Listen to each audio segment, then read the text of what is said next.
My name is Arun and I am the founder of Crackverbal, India's leading GMAT test prep and MBA admissions consulting. And over the last decade, I've had a lot of students with whom I've worked. Many of them were perhaps in the same scenario as you are today, wondering what is this GMAT all about? What is this MBA? How do I really get through this process?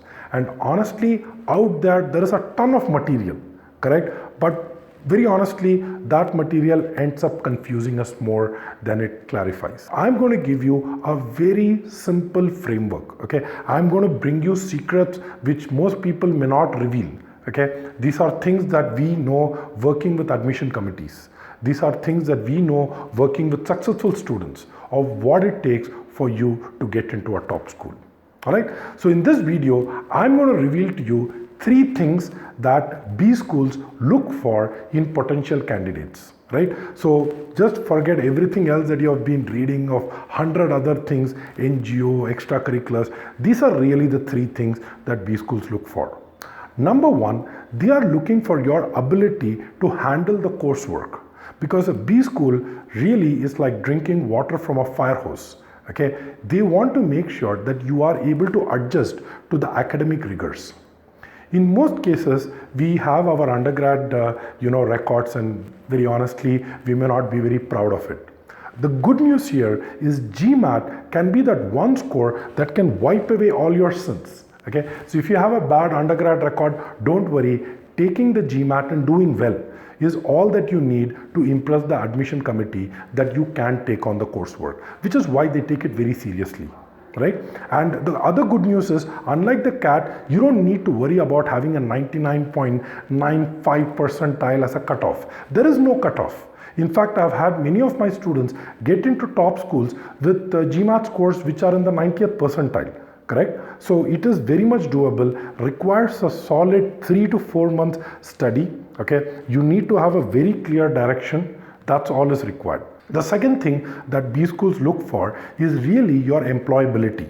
Correct? They are looking at your resume, they are looking at your work experience, and they are saying that what are the skills that this person brings to the table. Correct? Now, I have heard a lot of my students come and tell me that, but Arun, I'm just a tech guy. I'm just a technology guy.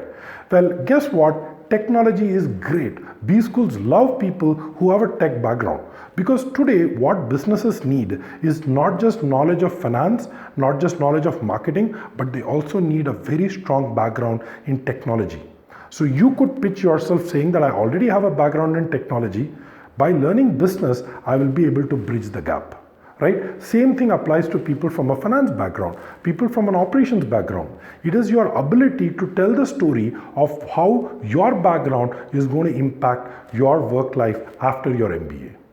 The third thing that people look for, B schools look for, is they look for your ability of contributing something to the class, your X factor. Right? What is unique about you? And this is the beauty of admission process, right? It is not just some marks, some thing and some cutoffs that, if you don't qualify, you get rejected. They still want to hear your story. Tell me your background. Where do you come from? What gifts do you bring? What are your hobbies? What are your extracurricular passions, right? And this is where I feel, applying to a B school through GMAT is so different from applying through CAT, where everything is objective, everything is clear, cut and dry, right? Over here, there is a lot of scope for you to bring your personality. Correct? So just to summarize, the first thing is your ability to handle coursework, which is through GMAT.